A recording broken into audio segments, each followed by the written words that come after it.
page number 25. Let's continue. In the previous video, I explained you 7 management principles given by Henry Fayol. Let's continue. 8th is centralization. Now let's understand what is the meaning of centralization or decentralization.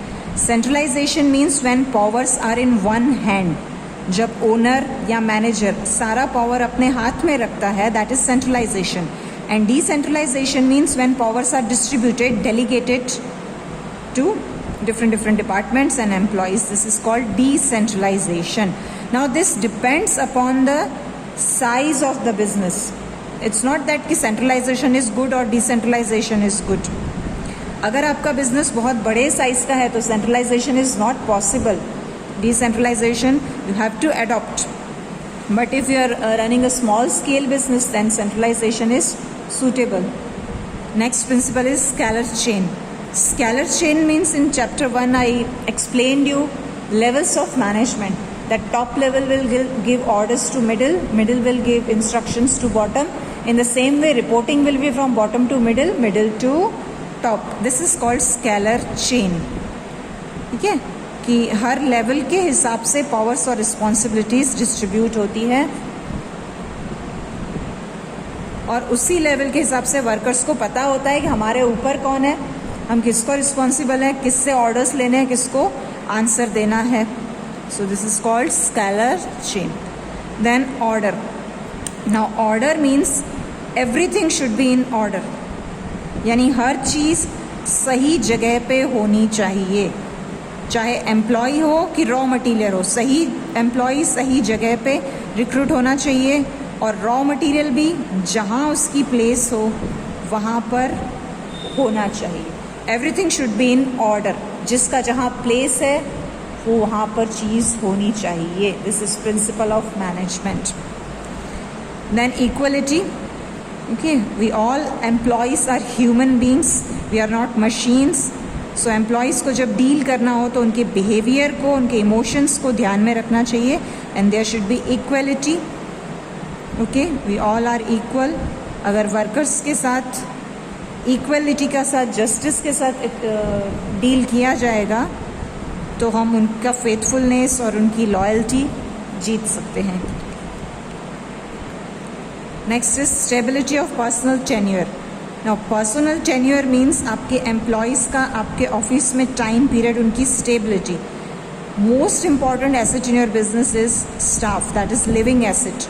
और जितना ज़्यादा time वो stable रहते हैं आपके employees आपके office में, उतना आपके ऑफिस के लिए, आपकी फैक्ट्री, कंपनी, ऑर्गेनाइजेशन के लिए अच्छा है. वो एसेट है आपके लिए. ठीक है. अगर लॉन्ग टर्म तक एक एम्प्लॉय आपको सर्व करता है, मतलब आपकी ऑफिस में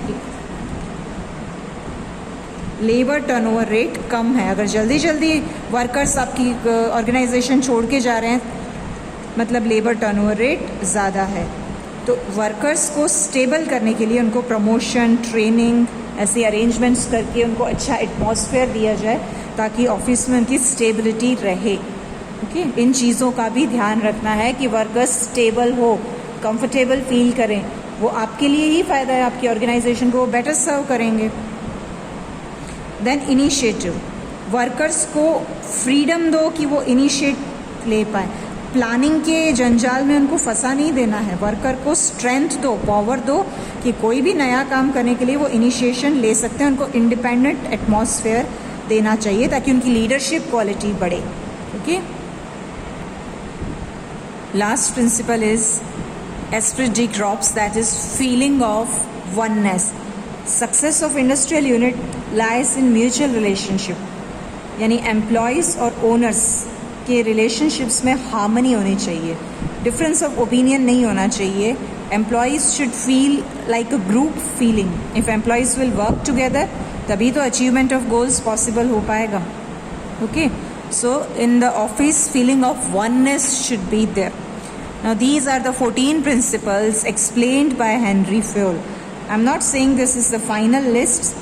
Managers can add new principles, right? जैसे जैसे अब टाइम बदल रहा है, इंडस्ट्रीज बदल रही हैं, जो एक्सपीरियंस होंगे मैनेजर्स को अपने रिसर्च और अपने नॉलेज के बेस पे नई एक्टिविटीज़, नए एटमॉस्फेयर के बेस पे they can present new principles. Okay, and let's see the very last point of the chapter, contribution of Peter Drucker in the field of management.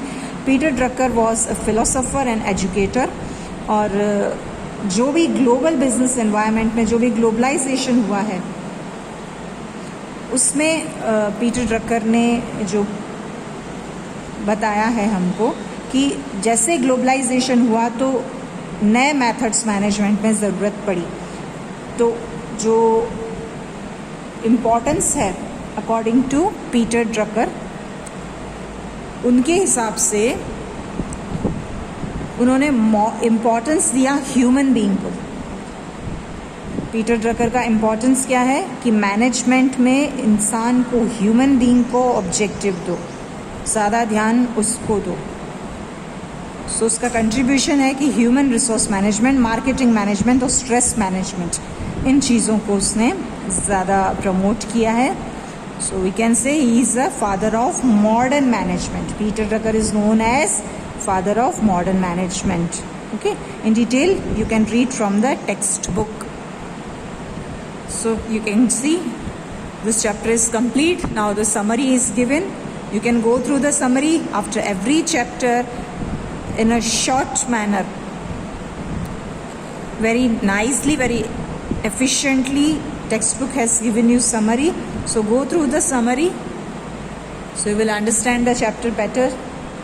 Okay, so your chapter is complete. Complete it in your notebook.